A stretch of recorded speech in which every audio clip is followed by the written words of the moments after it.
What are you trying to win the bet and take my wife? Yeah, exactly. Look, if I'm going to try to win something, I want to try to win everything. I'm going to have to hit Katie up and let her know what's going on. That's fine. You can have the horse. That's not a very nice thing to say about your wife. Oh, man.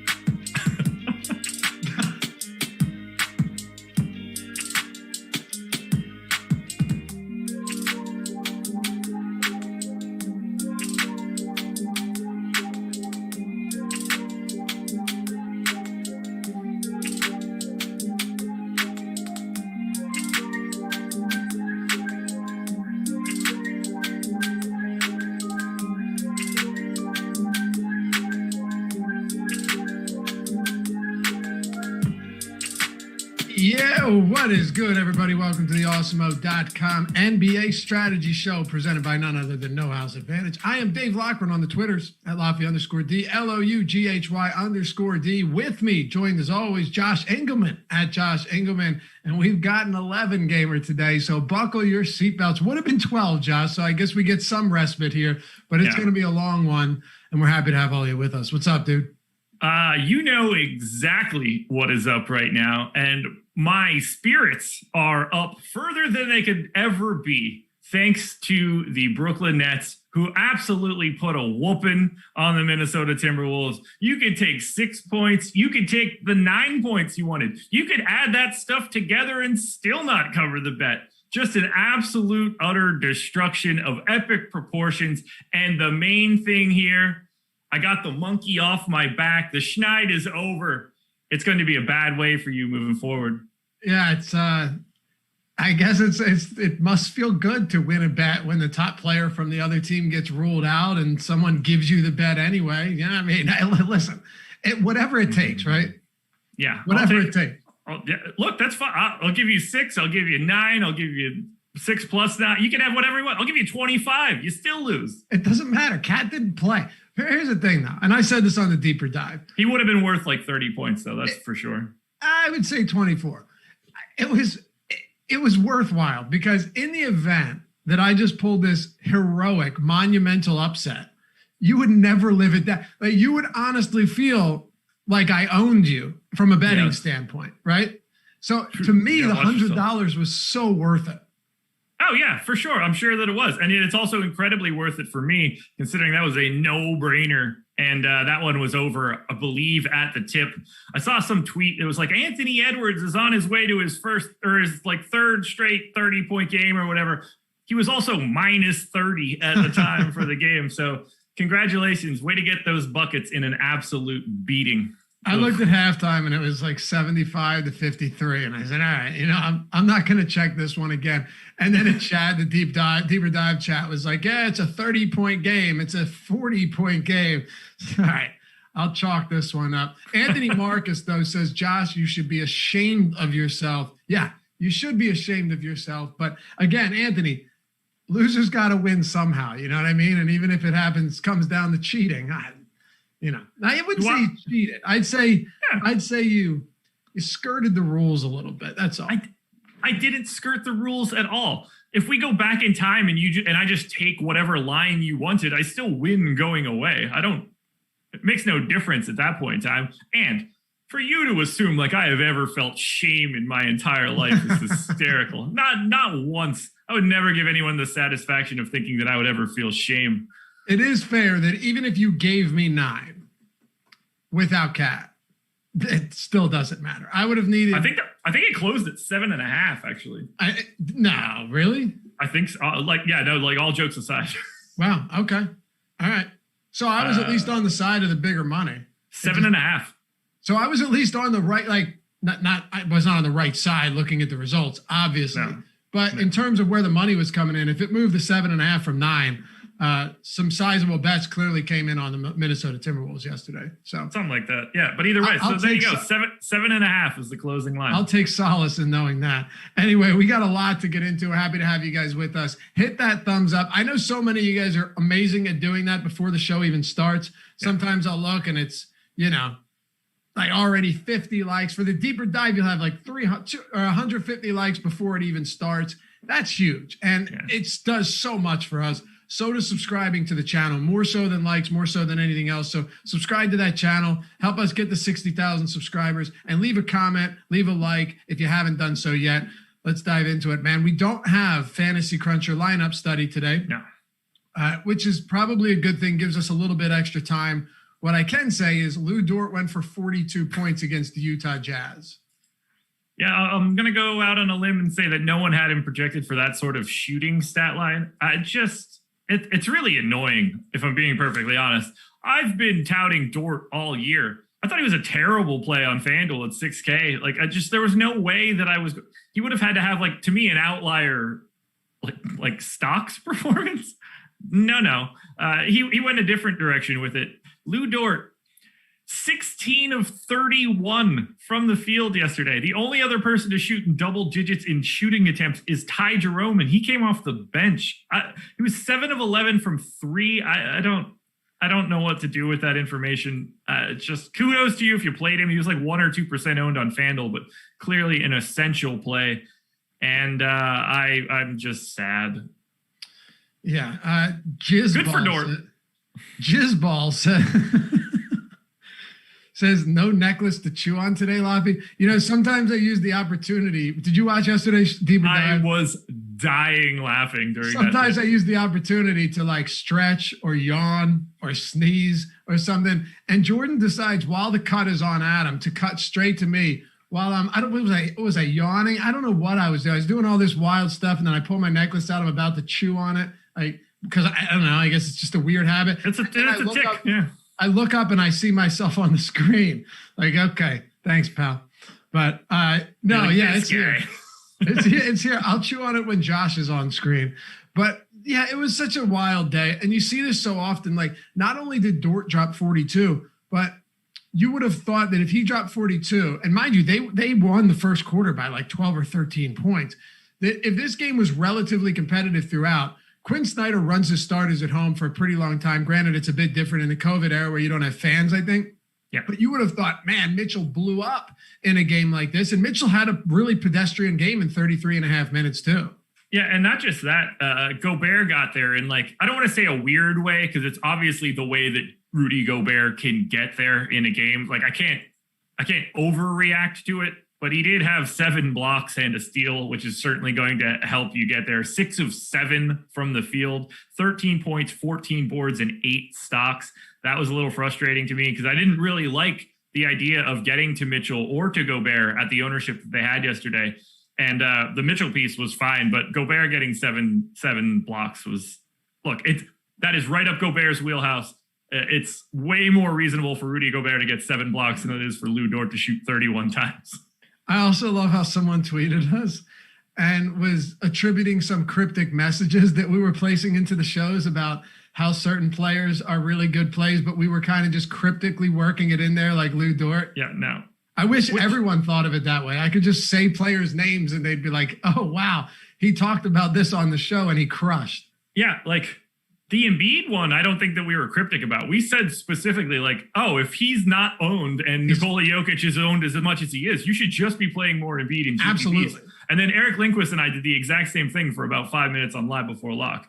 The Steph one, I don't even think was cryptic either. It was like, hey, if Steph Curry plays like Steph Curry, he might score 40 real points. Then he did. And he did, yeah. And Embiid only played 3 quarters, so... You know, it's tough to say. It's tough for any of that stuff. But yeah, we honestly, and we're jumping into it right now. But the biggest thing is we try to be as least cryptic as possible because, like I know Josh does. He'll tell you exactly where he is. So does Adam. So do all of our guys because there's nothing worse than watching a show where they just rattle off every single player's name and then take credit for it afterwards. Yeah. And then when players that they talked about were bad, they say, well, I said I'd sprinkle them in, or I said they're just okay. Like we'll say that as last man in, but we'll take stands. Josh, I know you will too, even if it sounds outrageous on guys that maybe aren't necessarily as popular as the field is seeing them as. Yeah, absolutely. And the key piece to this, and it's the piece that people probably really miss, it would be really hard for me to not tell the truth on these shows. Like, one, Everybody sees literally everything that I have put together. Yeah, your process show, 6:30 a.m. Monday through Friday. It's just out there. But two, like, it's also free.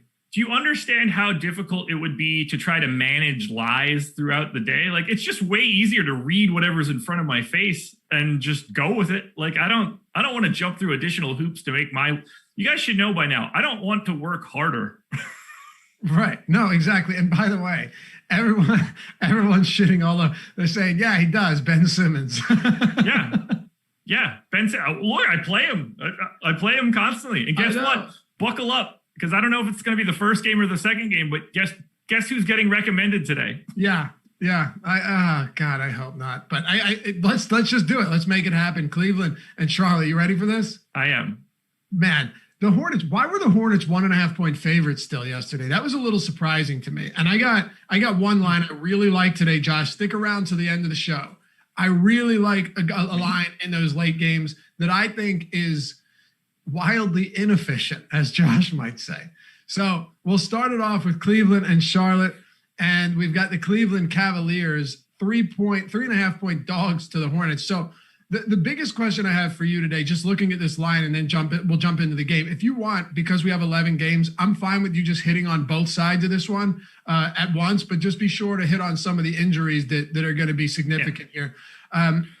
Do you think Rozier and PJ Washington play on the second leg of a back-to-back? I think PJ Washington is a lot more likely to play than Rozier from the player blurbs that I was reading a little bit earlier. Same here. Rozier to me is just a no-go. PJ Washington is a coin flip, and the effect that he has on the rest of the lineups won't really be one that people will care about all that much. Like, if PJ Washington ends up in, I don't think anybody's going to be all super mad that they don't get to play Bismack Biyombo today. That won't, like, that's just whatever. And then that'll be the output there. If PJ Washington ends up in, Bismack Biyombo isn't the same sort of value play that he is right now. If PJ Washington is out and Biyombo starts again, he's the flat minimum 3,500 on Fanduel, and he's 3,200 on DK. You're just going to play a lot of Biyombo because he's a good value play. Rozier, I'm pretty confident, is not playing. I just watched Bitcoin dump $900 in 5 seconds. That is. I watched you dump 100 in 3 hours? Well, I haven't paid you yet, so that's true. Which I will today, right after the show. Let's break this game down, starting with Cleveland. Their backcourt's questionable too, though. Garland and Sexton are both have the Q tag going into this. Yeah, and I think both of them don't seem all that outlandish for them to play. So I have them both in. The bigger piece for Cleveland is that Larry Nance is back and Jared Allen is back, which is a little bit weird. So Jared Allen's been out for like 2 or 3 weeks now with a concussion, which either is on purpose from Cleveland, just being like, hey, we know we suck, being crappy is good, or that's really not good if Jared Allen is having concussion symptoms, weeks after getting the concussion. So I don't have much interest in going to Jared Allen. I have to assume that he is at least lightly limited today. The bigger piece is Nance. I saw a report that he lost 20 pounds in 2 or 3 days from some sort of illness that isn't COVID related. I believe he has Crohn's disease, so it's possible that it's coming from that. So I don't get the sense that Larry Nance is going to be getting a bunch of run, but he's over 7K, so that doesn't matter. But that also starts to nerf everybody else, like Isaiah Hardenstein. I don't know if he's going to even play. I think it's no longer time for Dean Wade to be in any lineups. Kevin Love is still there and got 30 minutes his last time out. I have Garland and Sexton in, and I would say that you can pretty much ignore Cleveland today and feel good about it, unless we start seeing Garland or Sexton being ruled out.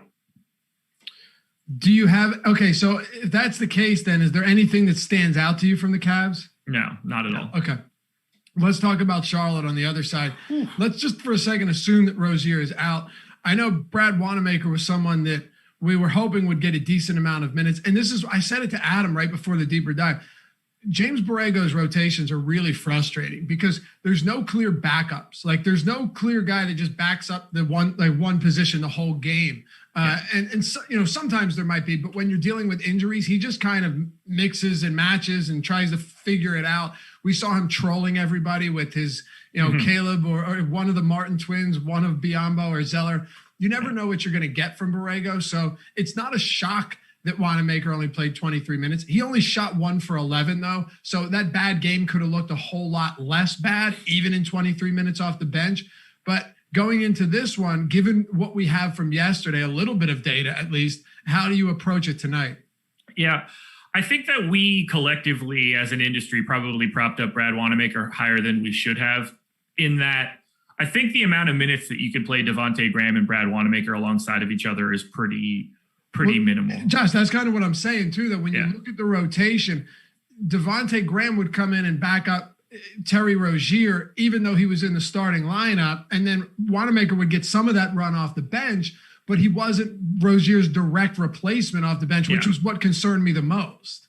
Yeah, so I have Wanamaker in now for 24 minutes today. That makes him a completely non-interesting play. The best play of the slate on FanDuel and DK, the number one contender on today's slate is Caleb Martin. It's 3,500 on FanDuel, 3,100 on DK, showing up higher than anybody else in optimal lineups.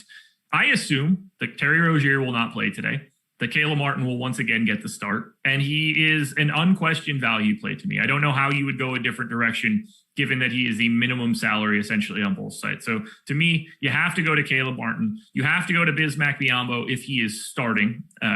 Since it's a 7:00 game, I think we'll know that. He's the flat minimum on FanDuel, 3,200 on DraftKings. That's another incredible value play. But we don't stop there.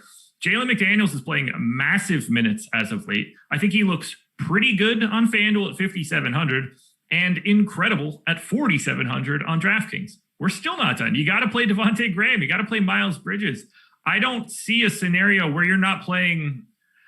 And like, obviously there's 11 games, but Martin, Biyombo, McDaniels, Graham, and Bridges are going to be in lots of lineups. You're probably getting lineups with 2 Hornets. You're probably getting lineups with 3 Hornets. They look really, really good to me. I am loading up on all things Charlotte if Rozier and Washington are both out. All right. Makes sense to me then. Top options would be Caleb Martin on both sites, Jalen McDaniels very much so on DK at 4,700. And then I would put like Devontae Graham and Miles Bridges in the same bucket on both sides. Biyombo is just a wait and see. So with Brooklyn and Philly, it gets kind of interesting because Kyrie Irving's not ruled out yet, right? No. But the Nets are 7-point dogs. So to me, and this can change throughout the day, right? But to me, the line suggests that Kyrie Irving is not going to play. Now, you think that means he is going to play? Well, it's, we don't know about Aldridge. You assume Durant's not playing on the back-to-back, but we don't have word on that yet. Obviously, we know James Harden isn't playing. Blake likely not playing on the back-to-back. I don't know how these pieces are going to fit together. I have Kyrie in. Okay, here's where I think maybe, I misspoke. The line suggests that only one of the big 3 are going to be active today. That I agree with. Okay, yeah, and I think you're right. It could be that Kyrie plays and KD sits on the second of a back-to-back for sure. But it's weird because KD's not playing a lot of minutes. This is kind of a big game. I mean, these teams are battling for first in the East. Maybe it's not a huge deal. I get that, but it is still a game against the team that you're kind of seeding the game if you sit KD on the second of a back-to-back, but you want to keep him healthy for a stretch run, keep him healthy for the postseason. So yeah, it's as it stands right now, getting 7 points on the road suggests to me that only one of them will be active. Yeah. And I said it on the process show, but I'll say it again here. If Kevin Durant isn't healthy in the postseason, the Brooklyn Nets cannot win the NBA title.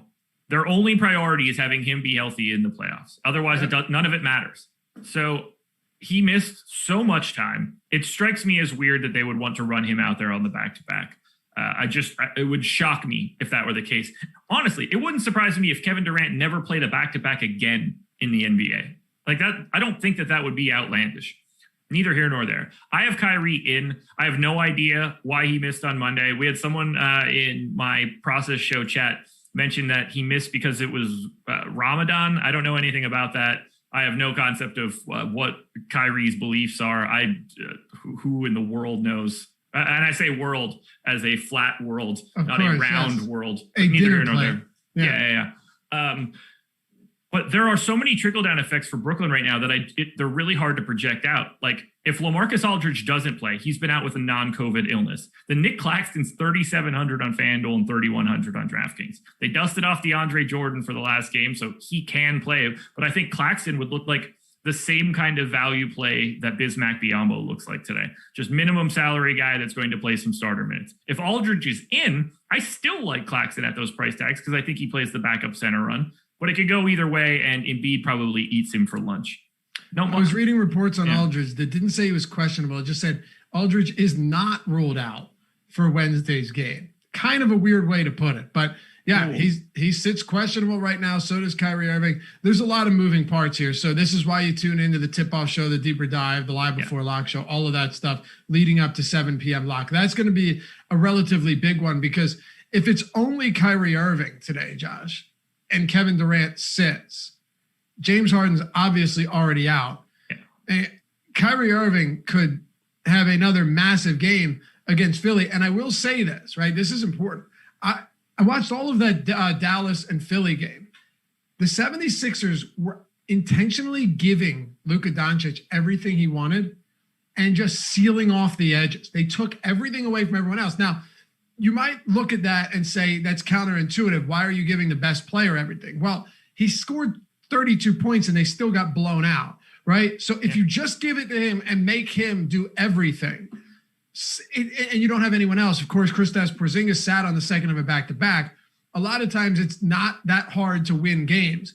If they have a similar approach against Kyrie Irving today, you could see a 45-point game from someone like Irving. And I'm not saying that's what Doc Rivers is going to do, but they did do that against Luka Doncic. They gave him whatever he wanted. This is going to be a tough spot for Kyrie.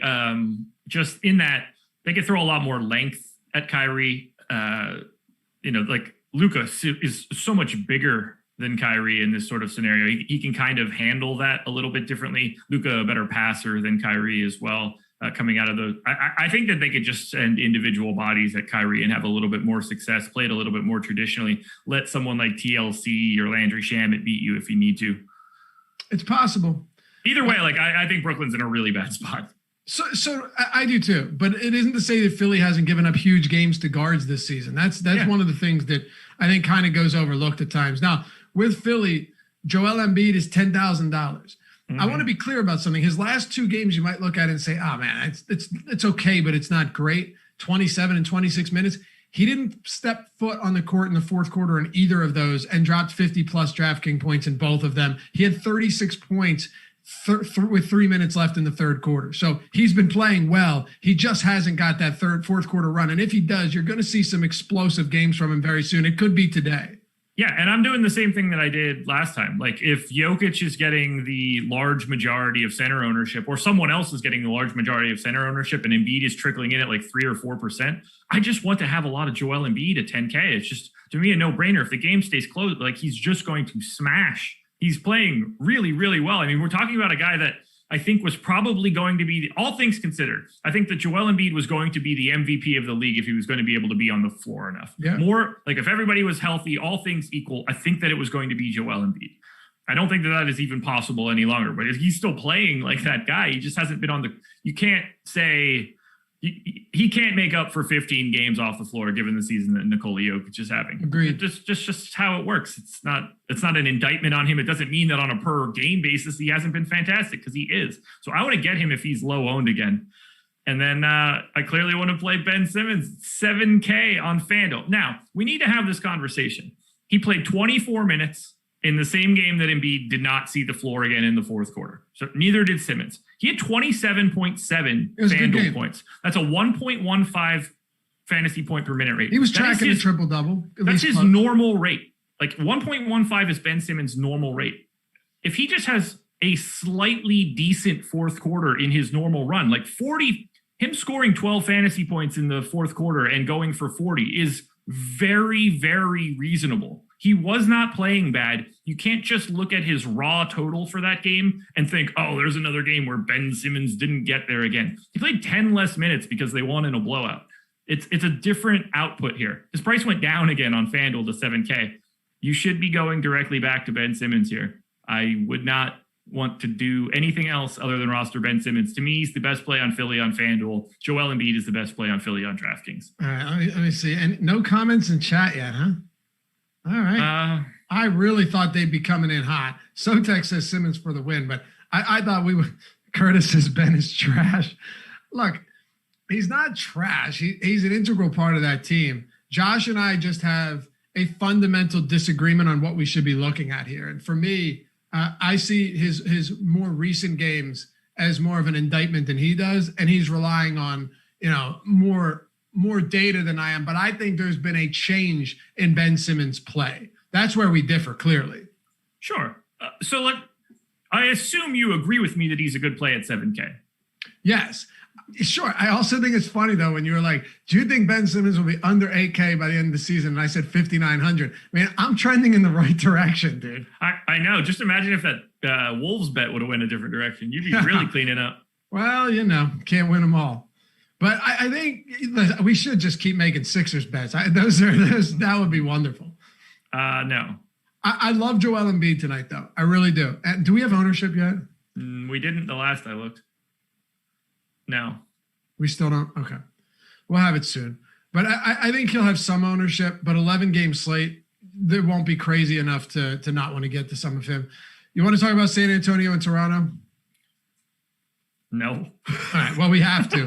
The Spurs, 4.5-point favorites, 222.5 total. The only injury from really either side right now, assuming Lowry plays, is Fred VanVleet, who has no timetable for return. And I don't know. I think DeAndre Bembry plays today. He had tightness in his hamstring. We'll see. But that's pretty much all we're dealing with. What are you doing on either side of this one? Minimal anything on the Spurs on either Fanduel or DK. It's just a situation where if you want to play the five guys that get 30 minutes, Jakob Poeltl, Keldon Johnson, I guess we could throw into it because he's only 4,900 on FanDuel. DeJounte Murray, Derek White, DeMar DeRozan. I think that you could rotate through those guys 5 to 10% in GPPs. No one is a priority. It's impossible for anyone to look like a priority when these guys are at full strength. It's a really difficult team to peg down. Someone will likely play well. I don't think that it's really easy to figure out who that is. They all look ultra identical to me. I have them separated relative to salary. No matter who you wanted to grab, they're all within 2 points of each other relative to how they're priced on both sites. So to me, it's just a grab bag for the Spurs. If you like a guy from the Spurs that I mentioned, by all means, let him be in your lineup. But don't think that there are no like first guys in from the Spurs. Are there any first guys in for Toronto? Malachi Flynn coming off a solid game, played 35 minutes, but that was without Bembry and without Kyle Lowry. All of these prices have adjusted to a point now where you kind of need players to be out, do you not? Yeah, I mean, Kyle Lowry's 7K on FanDuel, so he's in a good spot. Pretty clearly the top option from the Raptors on the FanDuel side.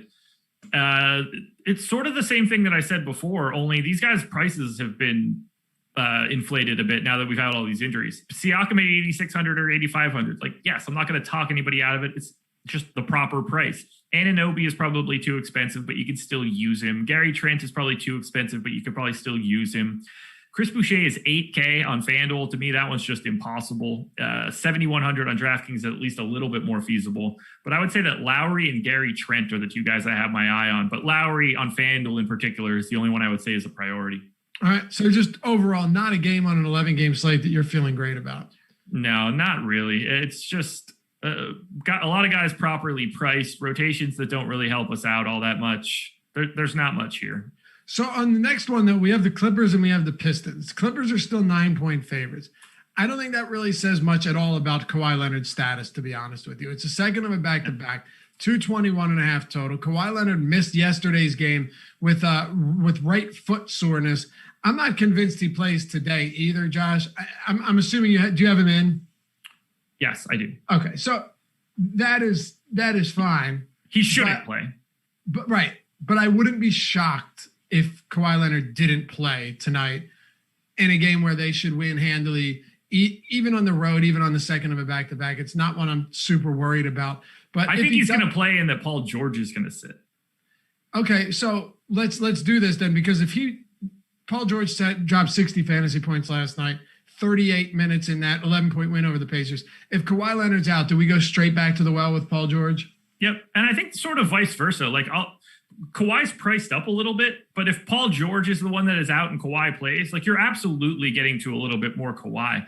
But I don't want to have, if they are both in, I want no part of the Clippers. Yeah. Oh, absolutely. No, nothing at all. And that's kind of how it's been a lot this season, especially now that Paul George is above 9K, like on DraftKings. It's just, you can't get there at all on this slate. Can't do it. He was like 8,200 a couple of days ago. So I have them both in. 4.1% for Paul George in the optimal on Fanduel is the highest I have on either site for anyone on the Clippers. Like, if they're both in, this is a full no-go. Roster whichever one is in if the other one sits, that's for sure. I don't really want to go to anything else. I don't expect Nick Batum to continue to block a shot every minute like he's been doing. If one of them's out, though, we go to the other. Yeah. And if one of them is out, we have to go, or are we looking at, one of them, or we're looking at maybe Morris, or we're looking at Zubats? Do we look at any of these other guys that might be considered viable plays if one of Kawhi or George sits today? Yeah, so if one of them sits, I think those guys become rosterable instead of unrosterable like they are right now.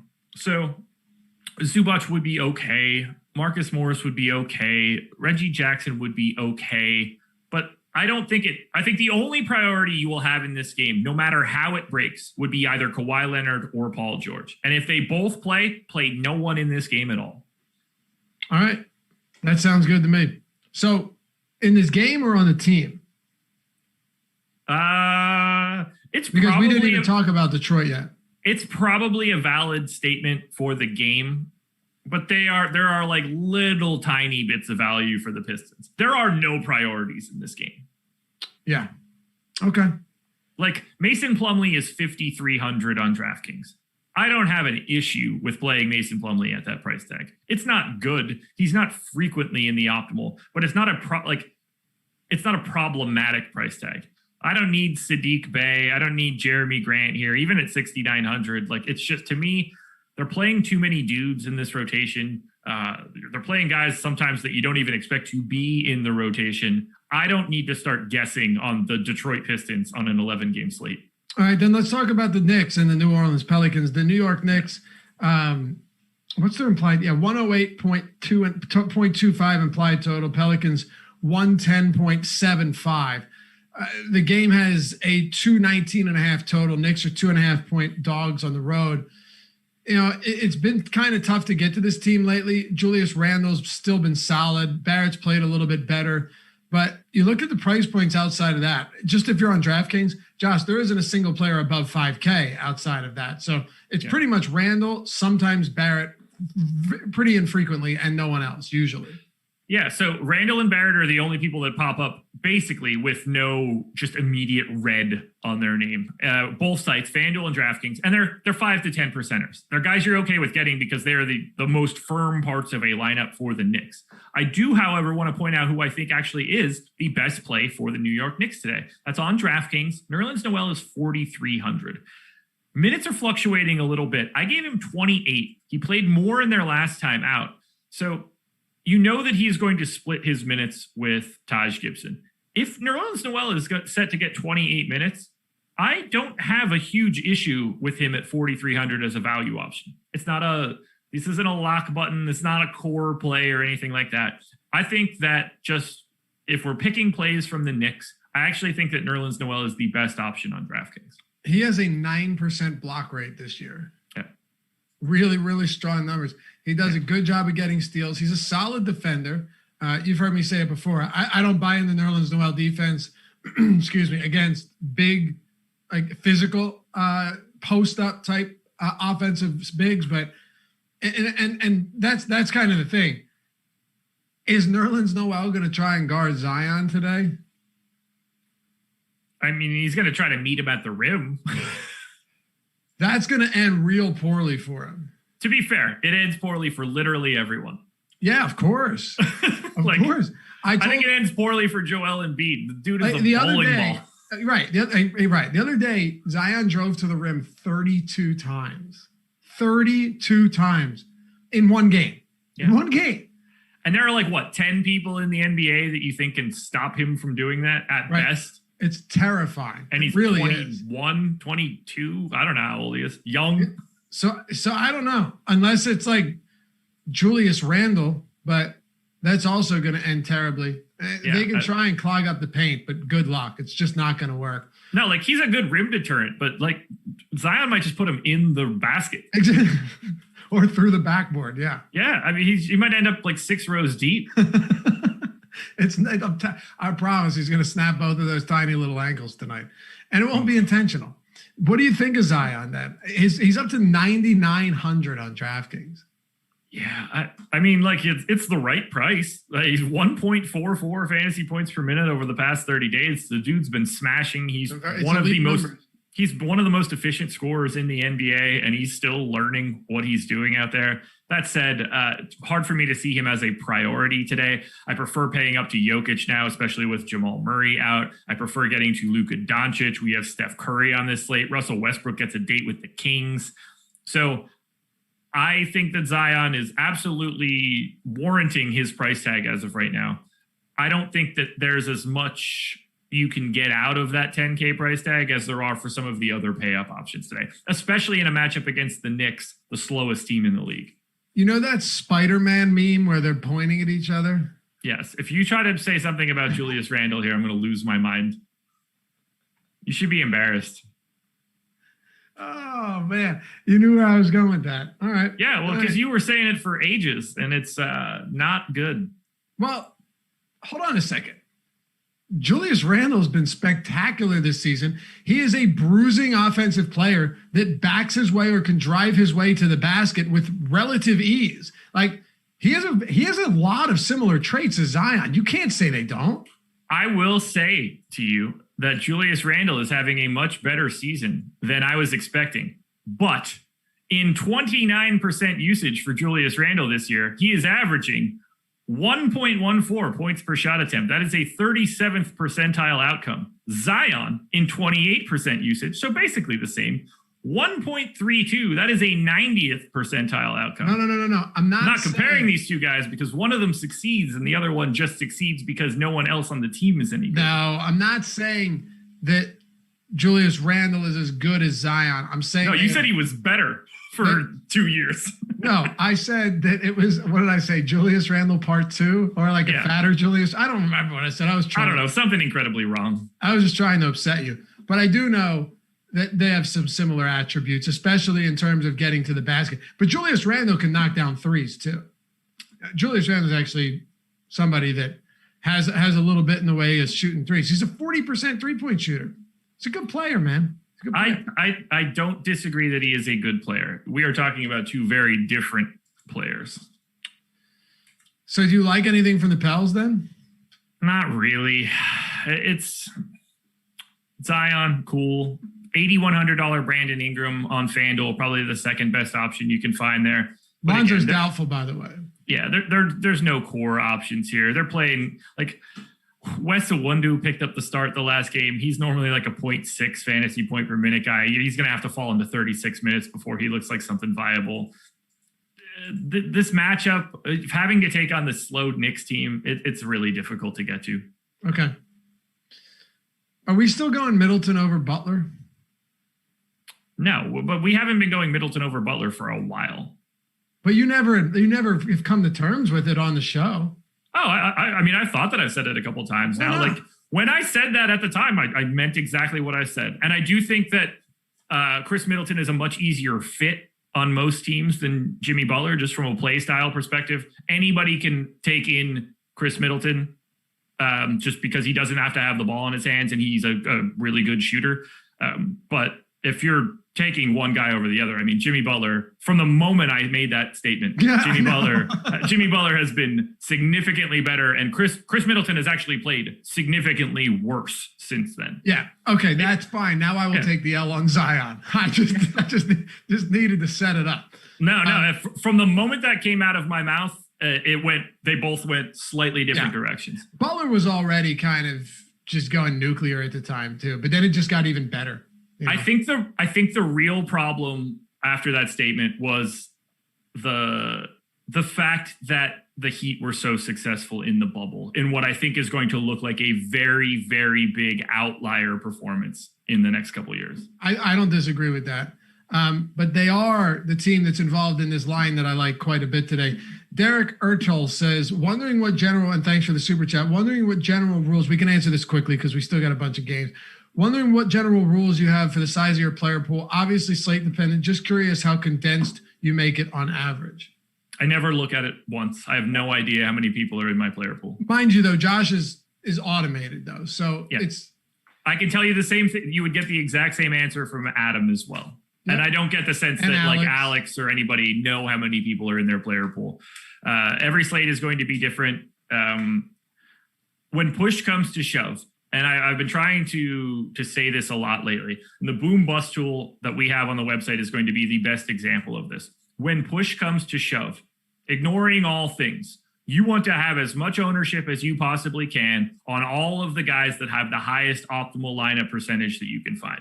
You'll be making adjustments off of those guys based on ownership and positionality, but you don't want to be trying to scoop up a bunch of 3-4% optimal guys. Load up on that core at the top. If you're playing a lot of lineups, you can start to make a little bit more of a spread, but it's not, I wouldn't worry at all about what your player pool size is, because you can go and look at lineup study right now and just look at the pros that work for Awesemo. Look at it even in a baseball sense, it's probably even easier to talk about. You can see Shanzan have a player pool that really only accounts for 2 teams worth of guys. And then you could see someone like Alex playing a bit more of a spread out pack. You'll see a difference between, on a day like today, 110 people in a player pool for 150 maxers down to 50. And both sides of that coin can be right depending on the day. To me, there's not a proper answer for that question. All right. That's well worth the super chat. I'll tell you that much. Have you looked at the screen lately? TBEJ says Butler is overrated, and I really appreciate that answer. Wait, did you not catch that meme that Jordan put up there? Oh, that was good stuff. Oh, I don't ever see what's going on in the show. Oh, well, you really should, 100%. Because I don't have the screen real estate for that. Oh, so disappointing. So disappointing. He took the Spider-Man meme and put Zion and Randle's heads on it. Yeah, that's just rude. Pretty good stuff. Jordan Klein producing today's show. What are we doing with the Magic today against Chicago? Right now they are 9.5 point dogs, 217.5 total. Anything for the Magic whatsoever? $5,700 Terrence Ross on Fanduel is the only guy that I could actually say anything for. I don't know if Mo Bamba ends up getting ruled out. That's going to make Wendell Carter Jr. look a little bit better. I think Chuma Okeke might be questionable as well. This team stinks. You don't be rostering people from Orlando. Okay. Yeah, and Okeke, by the way, was questionable last game too with the same hip, and he ended up playing. So there's no reason to believe he's going to be out today. No, they're not a real basketball team any longer. That's one way to put it.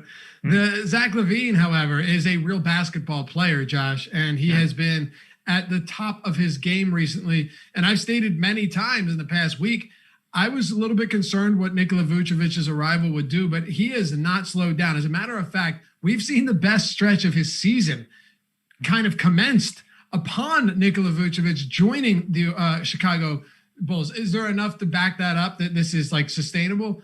Not necessarily, but I can assure you right now it has not hurt him whatsoever.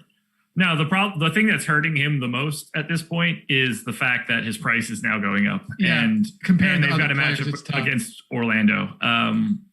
I don't really have much interest in anything here. If you're playing anybody in this game, it's either Vooch or LaVine, but I don't think that either one of them look like particularly good plays. If Daniel Tice continues to fall into 27 minutes, he's 4K on Fanduel and 3,600 on Draftkings. To me, that's the only sort of wild card for the Bulls. I don't really want to be playing them here. There's probably going to be a large swath of people chirping about how we should be playing Nikola Vucevic for a revenge game.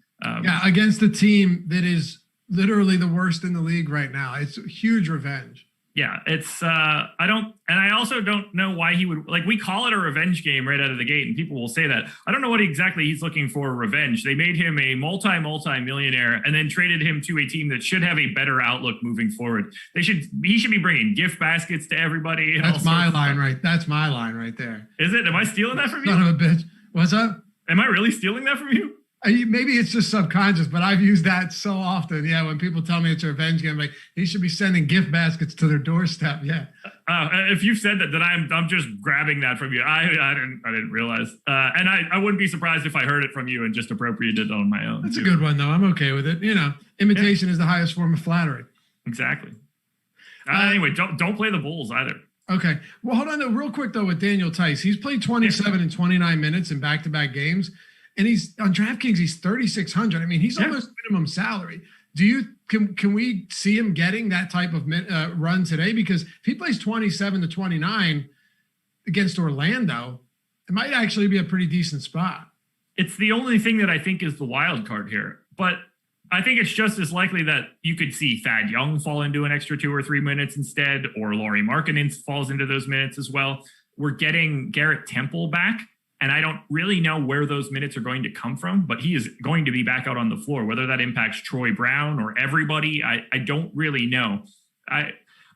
Daniel Tice is not going to pick up any ownership. He had enough trouble picking up that ownership when he was on the Boston Celtics and his minutes were firm. So I can't imagine he's going to be getting it today. I like him as a contrarian GPP option, but I don't have a ton of confidence that he continues to get the same minutes. Daniel Tice, 13% on DraftKings right now. We got ownership? Yep, 11 minutes ago. Without looking, who's the highest owned projected player right now? I have not looked at it yet. Okay. I did click on it. Highest, Cody Martin.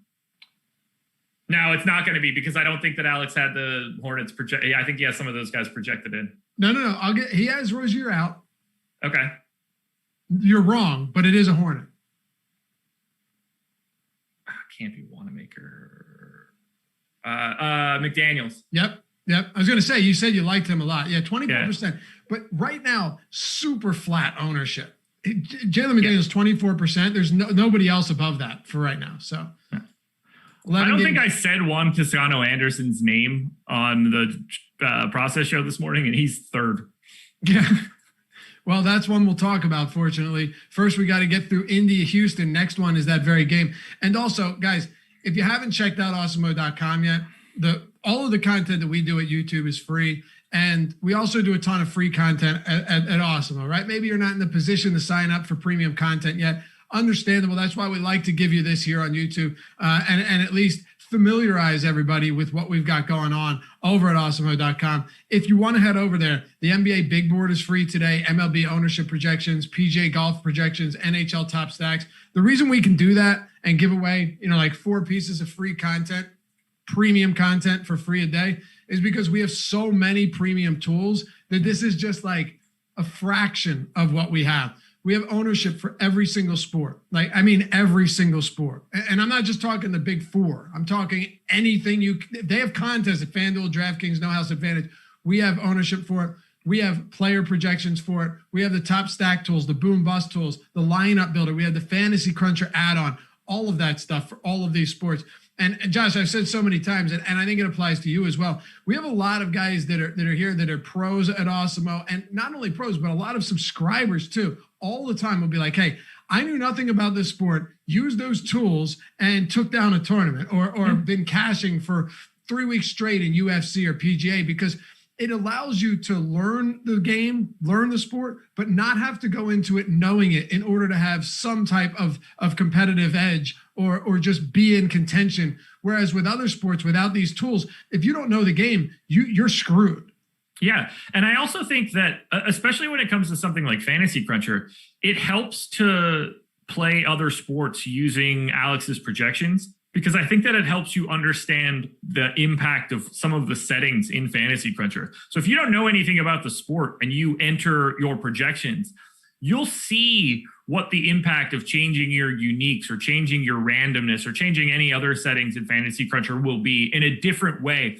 Because when you run a crunch in the NBA, if you're an NBA fan, you might not notice the way that the distribution is changing because you see the names first. But if you're playing League of Legends and you run your crunch and you change from 1 unique to 3 or something like that, you're going to notice the distribution changes because you're, generally speaking, not going to recognize a single thing that's printed on that left side list. So I think that helps you to actually learn how to use Fantasy Cruncher a little bit too.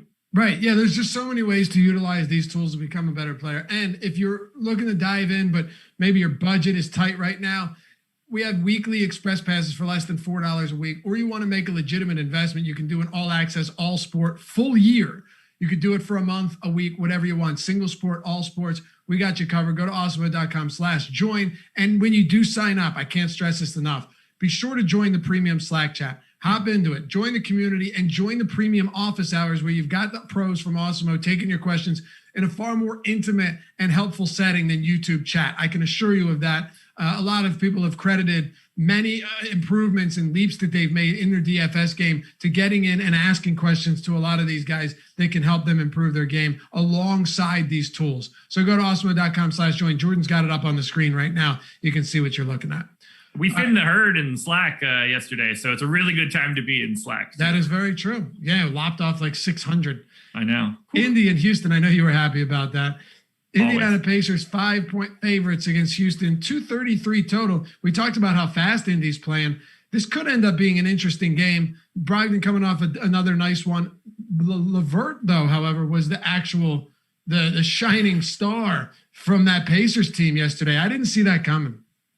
I hate nonsense like that. Like, I had no interest in LeVert. He's overpriced. He had to have a very specific game to be able to pay off a Fanduel salary, at least yesterday. And he did that, which annoys me to no end. I hate when guys that I don't want to, like, that are bad plays from a money perspective ultimately hit their, like, 5 to 10% outcome at the top. That's, I'm just not, like, I'm immediately watching that game because it's the first one going off. And I have tons of that entire team other than just Caris LeVert, because I thought he was overpriced. And when I open up the FanDuel app, so they'll shade guys that you have in light blue, and then guys that you don't have just don't have any shading on it at all. And immediately at the top of the scorers for the game is Caris LeVert in white. And it's like, oh, cool. Like, I have no chance to win anything tonight if he's going to be the highest scorer because I don't have him in a damn lineup. Anyway, neither here nor there. Turner's status is big here. It's potential that he could play. I don't know why they would want to bring him back against Houston. I also thought that the line would be slightly higher, but that's neither here nor there. Yeah, I don't think Turner plays tonight personally. Shouldn't, but we shall see. And it makes it a lot better for Houston if he doesn't. Sabonis is 8,800 on FanDuel, 9,100 on DraftKings. To me, he's the best play, but I do think that he's going at least a little bit over-owned on FanDuel. Still happy to get there. Still a good play. I mean, better than a lot of stuff that we've been talking about so far. Brogdon for 7,100 on DraftKings, to me, is the best option in this game. He's already at 23% ownership on DK. Feels a tad high, but I do agree with the ownership in that he is the best option from Indiana. I don't have much else that I'd be interested in here. Caris LeVert on DraftKings, where he's $800 cheaper, much more in play, but I will likely be just full fading Caris LeVert once again on FanDuel, so I assume he'll destroy me. If Turner's out, you're right. It definitely helps Houston. Do we like Christian Wood either way? I would assume this is someone that we can get to with relative frequency tonight. Oh, yeah. One of my favorite plays today. He is 7,500 on FanDuel, 7,900 on DK, and power forward eligible on FanDuel, which is huge. He should be center eligible. I don't even know why he has power forward eligibility. That's just wrong. He's like the only center for Houston. He's projected for 25% ownership. I completely agree with it. The guy that we actually need to talk about right now, and I want to get your thoughts here. We have John Wall projected for 6% ownership on FanDuel. It's 13 on DraftKings. I have him north of 20. When John Wall plays, he plays 36 minutes a game. Yeah. He's been playing 1.23 FanDuel points per minute over the last 30 days. Why is he not picking up more ownership in a giant pace up spot too? Yeah, I'm not sure about that, actually. I would assume that, I don't know, maybe people are just jaded by John Wall this season. What's his per minute production? He's at, all right, it's not great, but it's not bad. Victor Oladipo's gone. Yeah. Yeah. Kevin Porter has definitely played a bigger role. And honestly, as I look at this, I don't even think that Oladipo being gone makes a difference because Kevin Porter pretty much just took his role. Less usage. But yeah, I agree. I mean, he's stepping in there, but he's not even filling those shoes completely. He's probably filling them better, but not completely. Right. Well, Kevin Porter has 2 games over his last 3 where he has 13 plus assists. Yeah. That's pretty wild right there. And I guess looking at this now with John Wall, Christian Wood, and Porter all healthy, which has been the case now for a couple of games. Do we look towards Wood as a priority? Yes, but John Wall, I know you say he's been playing these many minutes. Does that mean you like him because he's low on, or you really think this is someone that should be a foundational piece in our lineups today? I think he should be a foundational piece in lineups. We talked about it yesterday. Indiana is playing faster. This is a fast matchup. If Miles Turner isn't on the floor, it's not a very good defense for Indiana. If John Wall is playing, you could look back. Like, we thought that he was going to be limited every time he keeps coming back. That's not the case. 36 minutes in his last time out. 37 the game before that. Missed the game in between there, but he played 34. Like, to expect him to not be playing 36 minutes in a close game is just insane. So I have him at 36 minutes. Again, he's been at 1.23 fantasy points per minute over the last 30 days. I would love to have a 1.2 fantasy point per minute guy in a pace up spot playing 36 minutes. Like, to me, that's a no-brainer in a GPP. For him to only be at 6% ownership on FanDuel, I love it. One of my favorite plays of the day. Last one, you touched on it a bit, but Kevin Porter, the numbers have actually looked really good. Even last game where Wall was active, Porter had a huge game against a good Phoenix defense. He's $6,600 on DraftKings. Ownership on Kevin Porter right now is at 20%. So he's up there right now. Do you agree with that? I think it's slightly too high on DK and massively too high on FanDuel, where we have him projected at 30% ownership. He won't be at 30 as we get to lock, not even remotely close to it. That number will come down, but I do think that he should be owned. I think something more in that 15 to 20 range. So I agree that he is a high-end play for Houston. I just have Wood and Wall ahead of him, and I definitely don't want 21% owned Kenyon Martin on DraftKings either. That also won't exist either. And the last thing I'll ask, sometimes I like to ask you yes or no questions, right? Yes. If Kevin Porter joins a good team, is Kevin Porter actually a good player, or are we just seeing someone that is really benefiting from being on an awful team that loses every night? Define good player. I think that he can be a starter on a legitimate playoff team. What's that? I think that he can be a starter on a legitimate playoff team. I think that would be considered a good player. Yeah. Okay. Yeah, then, okay. Yep. Yeah. Fair enough. Then yes, I actually do think that he is good. I like what I'm seeing. Whether he gets there or not, who knows? Because he's obviously a bit of a head case. Yeah, he is. Our boy Ankur in chat says, "Don't chase Porter." But I mean, I agree. If he's 30% owned on FanDuel, if he's what? If he's 30% owned on FanDuel, I agree. Don't chase Porter. Exactly. It's very tough. The only thing I look at is on those days where his ownership is low. He played 40 minutes last game. Was that regulation? Yeah. Played 40 minutes in regulation. And Wall was there. Christian Wood was active. Not that he's going to take away from his minutes, but he put up huge numbers. So I'm guessing something happened to DJ Augustin. DJ Augustin played 3.5 minutes. He's been playing 20 a game. So I'm guessing something happened to him. And I don't get like DJ Augustin Google alerts to find out if anything's going on. I noticed that as well, but I kind of just took it as leg injuries. What's that? He's got leg injuries. DJ Augustin, he got hurt. DJ Augustin down with what appears to be a left ankle sprain. So I think that Kevin Porter fell into those minutes because Augustin rolled his ankle. Well, Augustin's out tonight too. Really? So oh yeah, I didn't project him in. Well, shit. Yeah. So if Augustin's out today and Porter fell into 40 minutes because Augustin, we figure things out on the show sometimes. I already did this once, but I already projected all of this stuff out. Like I have him in for his minutes and stuff, and I still don't find him all that interesting. Oh, yeah, no, that's fine. But what I'm saying is, if those 40 minutes came because Augustin got hurt, plays 40 minutes again against a fast-paced Pacers team. What? He ain't playing 40 minutes. That wouldn't shock me. Would not shock me a bit. This is a 5-point spread. Could be a close game. He's a young player that they brought over to kind of rejuvenate his career. I wouldn't be shocked at all. I think we see some more minutes for Armani Brooks. I think we see some more minutes for Avery Bradley. I think he played 40. Who cares about those guys? Who cares about those guys? Why? I mean, Armani Brooks is young, I guess. Yeah, he's a.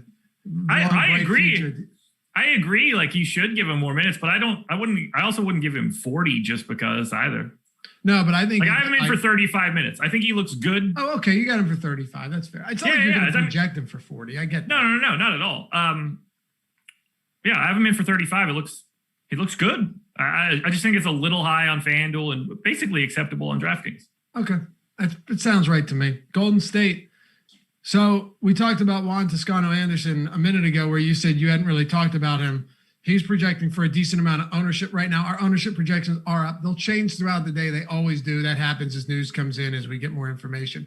Steph Curry, of course, coming off a huge game, 53 points, 69 DraftKings points. By the way, it kind of still speaks to what we were saying because he had 53 points. If a Joel Embiid or a Jokic has 53 points, they're giving you 100 fantasy points. Yeah. You know what I mean?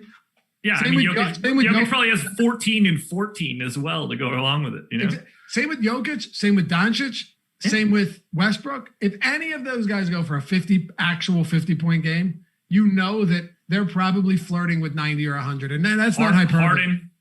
James Harden, that's not hyperbole. That's true. Like Kyrie's one of these guys where he could give you 50 and give you 60 fantasy points too. Yeah, 54 and 4 with 8 turnovers or something. Yeah. Anyway, your thoughts on the Warriors? This one's tricky. So we know these guys are still out. Kevon Looney saw extended run. I think on FanDuel, at the very least, he is the flat minimum. He works as a pay down center. We just happen to have a bunch of those, whether that's Nick Claxton or potentially Biyombo. But I do like the idea of being able to go to at least a little bit of Looney.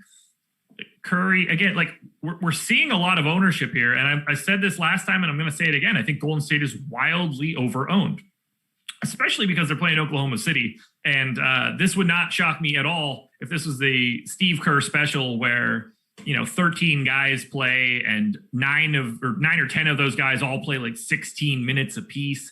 This doesn't have to be a game where they run everybody into the ground. Steph is already 10-3 and 10-5. If he wants to do it again and go for north of 50, great. I'll call your bluff on that one. Bazemore is an okay value at 4,800. Look, Juan Toscano-Anderson is 3,400 on DraftKings. He's projected for 23% ownership. I don't agree with it even remotely. I don't know what else I could possibly say there. I just don't want to pay like the going rate in ownership for Juan Toscano-Anderson when he played 24 minutes last time. Like, what's the ceiling there? He also attempted 1 field goal in that game. He's a 0.82 guy to me normally. Like, there is going to be no shortage of value on this slate. Cornering the market on someone like Juan Toscano-Anderson is not really a spot that I need. You know what's going to happen? I'm going to tell you what's going to happen right now. And you're going to agree with me because it's just the way things work. And by the way, Kevin Porter, that acquisition could end up being one of the best acquisitions we've seen this decade. Oh, I'm serious. In terms of acquisitions, they got him for nothing from Cleveland. If TJ Warren weren't hurt. No. Name a better one that we've seen. TJ Warren. Oh, come on, dude. Oh. No, that's that. No. Mute yourself, Jordan. No. Am I saying it's going to be? No. What I'm saying is that if he continues to play at a high level, we're going to be looking back and saying this guy was almost out of the league. And the way they did it, they put him in the G League. They slowly brought him up. They've handled him really well. And I think it could result in us looking back a couple of years from now and saying, shit, Kevin Porter's a really good player. Remember, he would have been a very high draft pick, likely a lottery pick, had he not had those issues off the court. Right. We're not acting like he was down in the dumps and couldn't get his way back to the league. They're handling him right because they're a team that's terrible and are letting him play for 35 minutes a game. Put him onto a team where he has to come off the bench and he might be a little bit more salty. It's funny coming from a guy who just said he could be a starter on a playoff team, but I digress. He can be a starter on a playoff team. There have been multiple better acquisitions than Kevin Porter Jr., even in the rosiest scenario of his future. All right. I disagree. I think he's a starter on a playoff team. I think he's more likely to be throwing soup at people in the locker room and getting yanked out of the entire league. TJ Warren's funny, though. I mean, sure, we can fall back on that stretch of games, but whatever. That stretch of games. What are you talking about? 5 games. Here's what's going to happen with JTA today. He's going to be relatively chalky, and he's going to get bailed out by a Warriors blowout where he plays the final 16 minutes of the game. You watch, Josh. That's what's going to happen. Wouldn't shock me. Yep. Problem is you can't equate for that. You can't plan for that. I'm just saying that's actually what he needs to happen to be a good play to be. No, that's exactly what I'm saying. That's the only way he gets bailed out, and it wouldn't be shocking at all if that happened because, sometimes things work out for people when they shouldn't.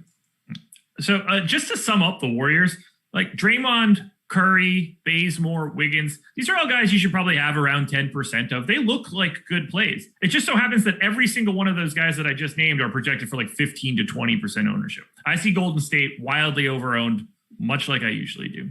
All right. Flip to the other side then. We got the Oklahoma City Thunder, second of a back-to-back today.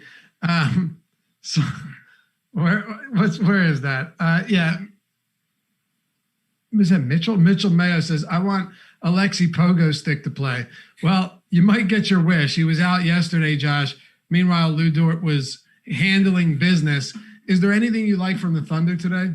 Yeah, unfortunately, the answer is yes. On DK, these guys are getting no ownership. Now, I don't have Alexi Pogo stick in as of right now, so maybe that'll change some things up a little bit. It's kind of a great name. I don't mind it at all. $5,800 Baisley, $5,400 Maladon, I'm in. We've got Roby and Brown and Jerome all projected for no ownership. They work for contrarian options to me. Moses Brown is picking up a bunch of ownership on Fanduel. He's 4,700, played 26 minutes again.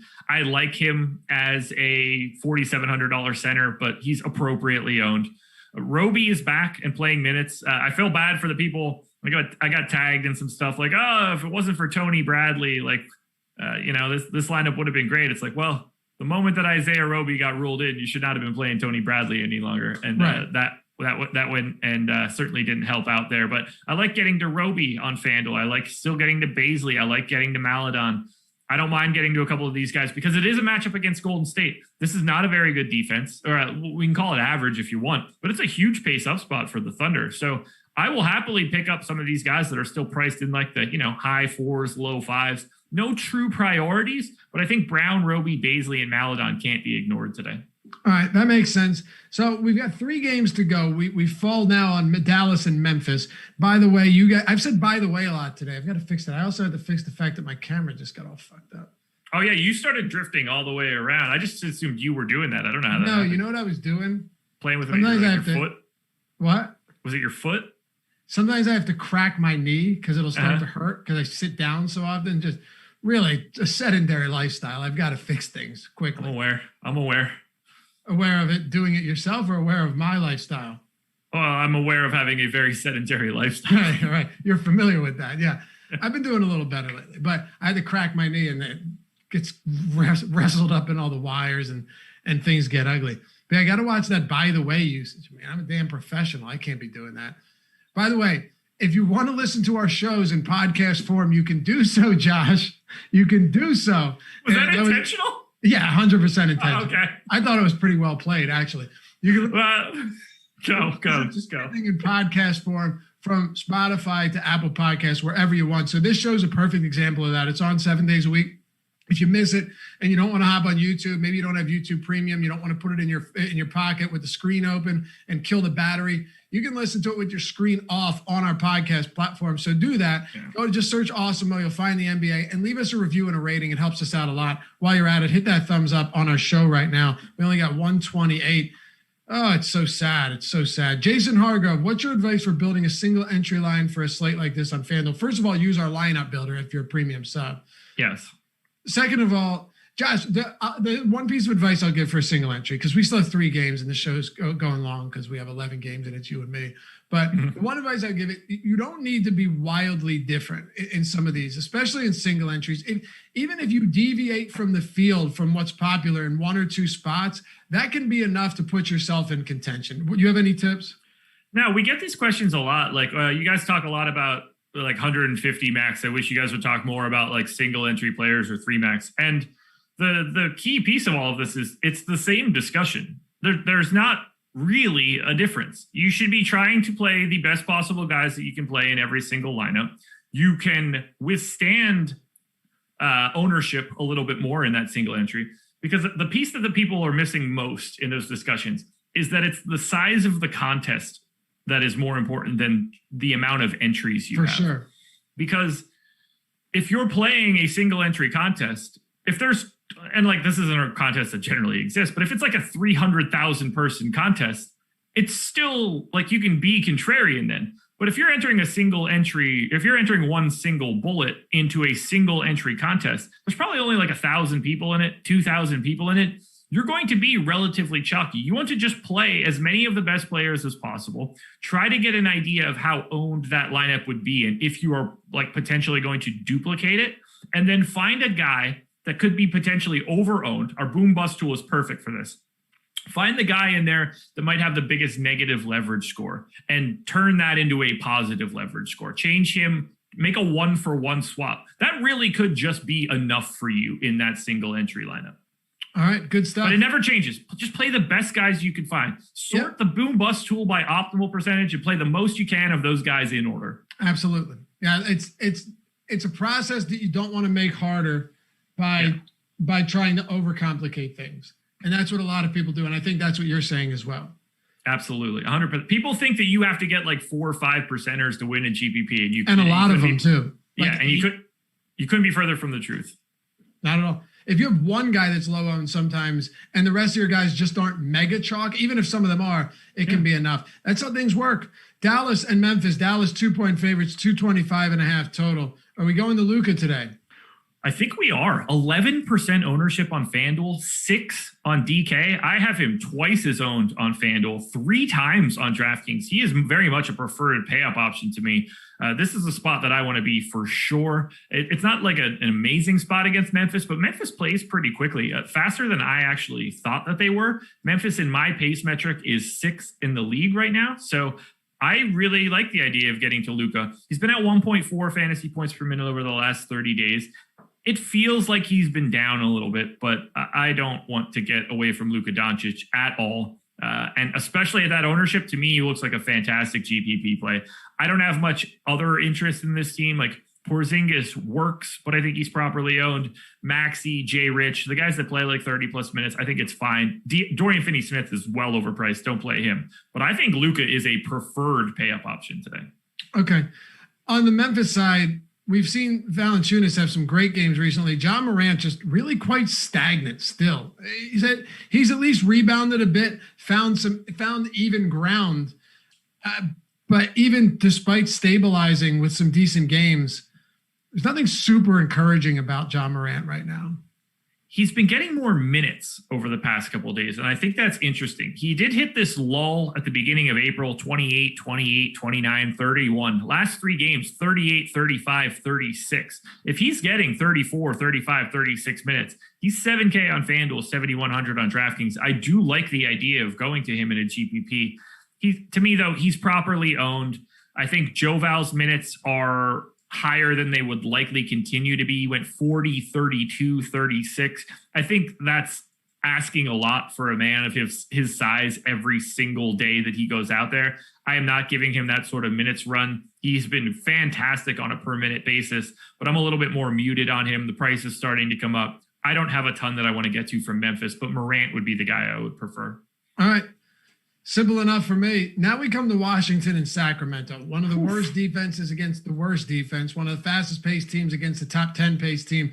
And the crazy part about this one is, while we've had a lot of injury news with Washington recently, particularly Beal, they all look pretty healthy. On the Sacramento side, though, Rashawn Holmes is not likely to play. Buddy Hield is questionable. Those are 2 pretty big spots from starting or rotational pieces, at least to get good enough minutes.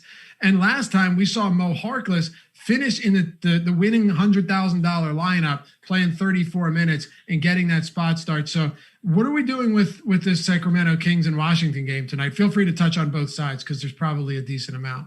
Well, the Washington piece is easy. You just play Bradley Beal and Russell Westbrook, and you don't worry about anybody else.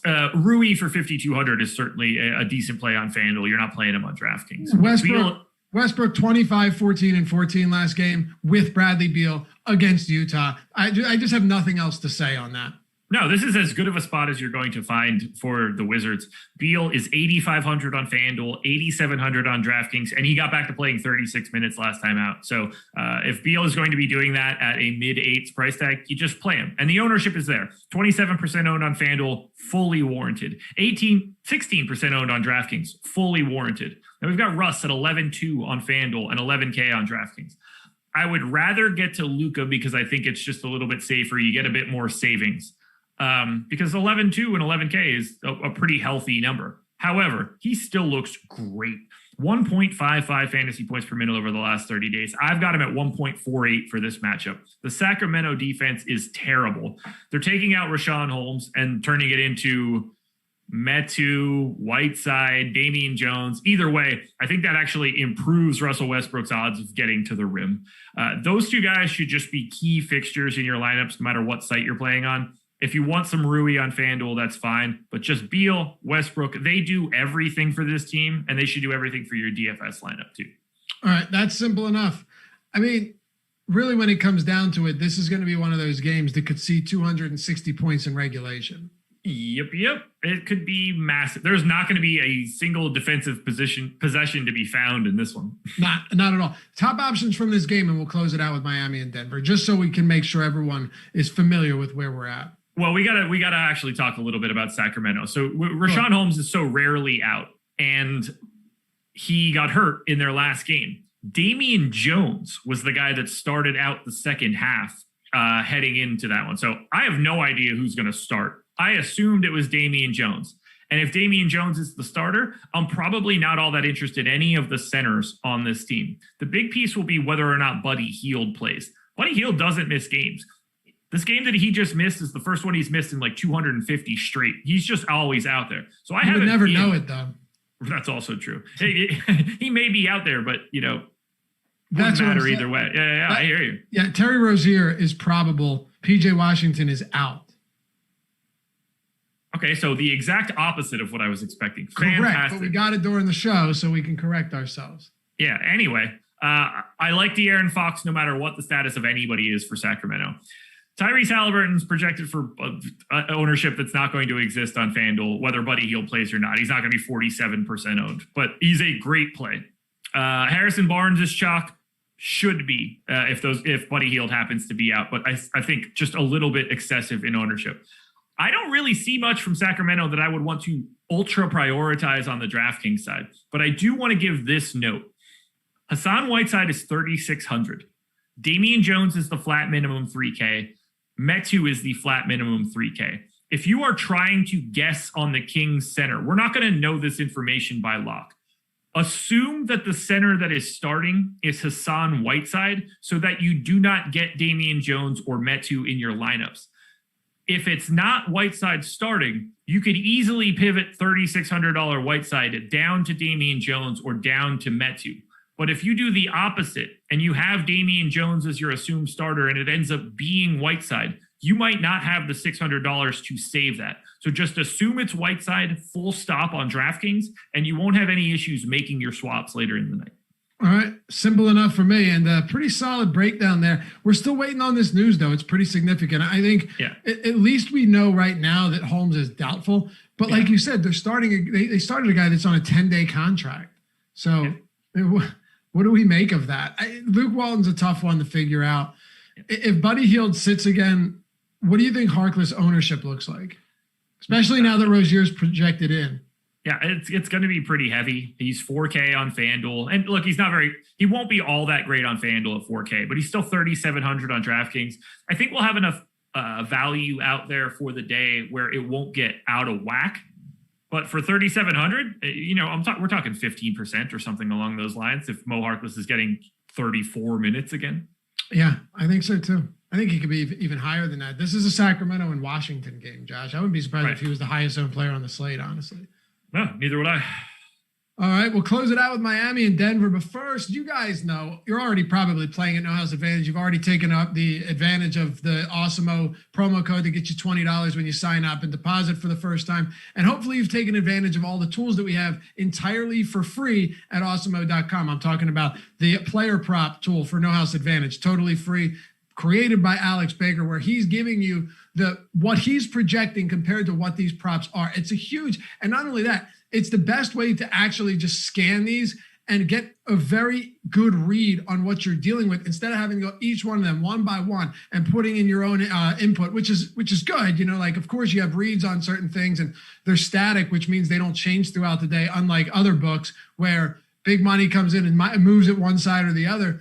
With this one, you can get it at where it opened at because that's exactly where it's going to close at. There's real competitive edges to playing at No House Advantage. It's a peer-to-peer player prop type style format, tournament style format too. So where you're taking 8 of your favorite props, putting the one you feel best about, most confident at the top, that gets you more points. The one at the bottom is the least points if you win, and you play against your peers in a GPP style contest to win real money. So check it out. But seriously, use the promo code when you download the app, Awesemo, because why pass up free money? And use our tools because why pass up an opportunity to get a serious edge when playing at one of these new sites that wants you to win money, because they want you to stick around, because they want to build a platform and be able to compete against some of the big dogs. So download it, No House Advantage. Use that promo code Awesemo when you sign up.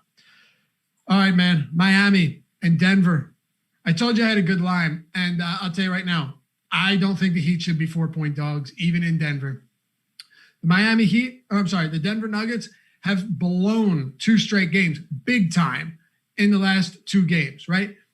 I get it. It's only 2 games, but they have completely and utterly collapsed in 2 games against Boston, then against Golden State. Jamal Murray's done for the season. Facundo Campazzo, who we'll certainly talk about, will be his replacement. And the Miami Heat, while Josh will tell you that, that bubble run was a fluke, and to some extent getting to the finals, I agree. They probably shouldn't have, but this is still a talented team. Jimmy Butler, Bam Adebayo, Tyler Hero. I think they very much compete, and I wouldn't be surprised if they win this game or at least comes down to the final second. So I actually like Miami getting 4 points today against the Nuggets. That's where I'm at on this one. Talk to me about the Heat. Well, you better hope that Jimmy Butler is actually on the floor for this one. Tweaked the ankle yesterday, so he'll be all right. Keep your eye on that. Also, I'm seeing the line at 5 now, so not exactly moving your direction. That's fine. Listen, I don't. If I see a line move against me, so it doesn't always mean that I'm bailing on it. Like if I think, go ahead. No, go ahead. I'm still listening. I'm just gonna say, if I think I have a good enough read on something, I'll hit it at 5. I don't care. I'm not convinced that. First of all, do you think Bam Adebayo is a good defender? Yes. Very good defender, right? Yeah. Do you think Jokic is going to be good against pretty much any defender? Yeah, sure. Yeah, 100%. I do think Bam Adebayo is a stellar defensive anchor that can give them a little bit of trouble. And if that's the case, then you're going to have to lean on some other players that you might not want to. Michael Porter Jr. is fine. Aaron Gordon, Will Barton, all of these guys are okay. But I think Miami can more than compete against them today. Anyway, floor is yours. Yeah, so I don't think that you should roster anyone from Miami on Draftkings. The highest owned guy right now is Trevor Ariza at 2%, so that should explain everything to you. On Miami, from the Fanduel side, I think you can play Bam, and that's about it. And obviously, he's a question mark now. He says he's going to play, but you never know if the ankle swells up in the middle of the night. I have very little interest in rostering anybody from Miami from a DFS perspective. Okay. So Denver side, however. Yeah. Can we start with the fact that Murray's out for the year with a torn ACL and break this backcourt down? Yeah, which obviously sucks. It fully removes them having any chance of winning the NBA title. Like they are a different team in the playoffs than they are in the regular season. They were semi-live for sure. Yeah. Jamal Murray is built for playoff basketball, isolation, scoring, 2-man game with Jokic. Their offense is insane. They don't have that now. I don't think it matters all that much for the regular season for the Nuggets. They have enough guard depth that they could fill that void. I don't think that Denver is appreciably worse for the last 4 weeks of the season without Jamal Murray. He's been missing chunks of time. He hasn't been totally healthy. It just removes their ability to win an NBA title. But what it does mean is that when Jamal Murray is not on the floor, Nikola Jokic goes bonkers. Monster usage rate, assist rate through the roof. He does literally everything. We have him projected for 10% ownership on FanDuel. He's way more owned on DK at 21%. I agree with both of them. I love paying up to get to Jokic. Looks great. Preferred pay up options today are certainly Russell Westbrook, Nikola Jokic, and Luka Doncic. I like to get to Michael Porter Jr. I assume he's going to have to do a little bit more heavy lifting. He's single-digit ownership on Fanduel and Draftkings. I'm willing to roll the dice there. I don't need too much else. We've got Campazzo, 3,700 on Draftkings, projected for 20% ownership.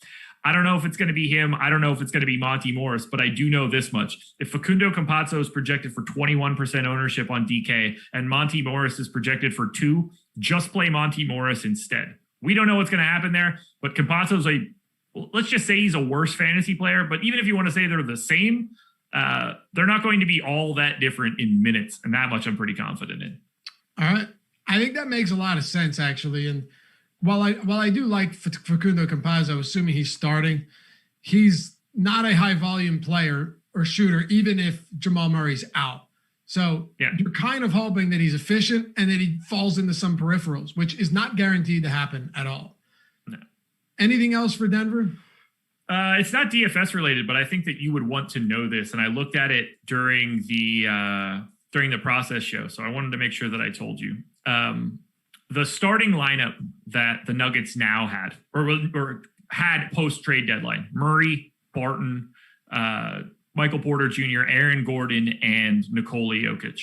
They played 218 possessions together. They were plus 16.8 in those possessions. Among teams that have played that amount of possessions or more, that is the 5th best 5-man lineup in the league in point differential.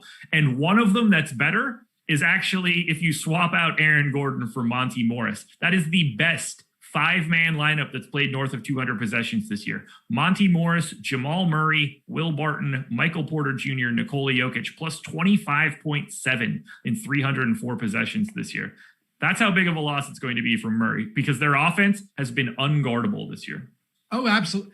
If Jamal Murray was active today, I wouldn't be touching this. Yeah. You know, I wouldn't be. You're saying I should know this because I'm talking about taking the heat, right? Oh, no. I just wanted to say, I thought it was fascinating to see how good Denver had been as a 5-man unit now that they had Aaron Gordon. And I didn't even realize how good they had been with Monty Morris swapped out into that spot. Oh, man. And over the last month and a half, their offense has literally been the best in the league. So losing Jamal Murray is just a dagger through the heart. There's no doubt about that. But it is. Hey, we made it through 11 games and we did it in less than an hour and a half. So not bad. Jordan, thanks as always for hanging with us, man. Jordan's got to go an hour and a half. Sometimes he's pulling like 6 straight hours producing. So big ups to Jordan. R.I.P. Bernie Madoff. We'll see you back here tomorrow on the Strategy Show. I don't actually mean that, but he's dead. He died. I don't actually want him to rest in peace, but he's dead. Did they kill him in prison? I don't know. He's 82, bro. Yeah. Epstein people got him.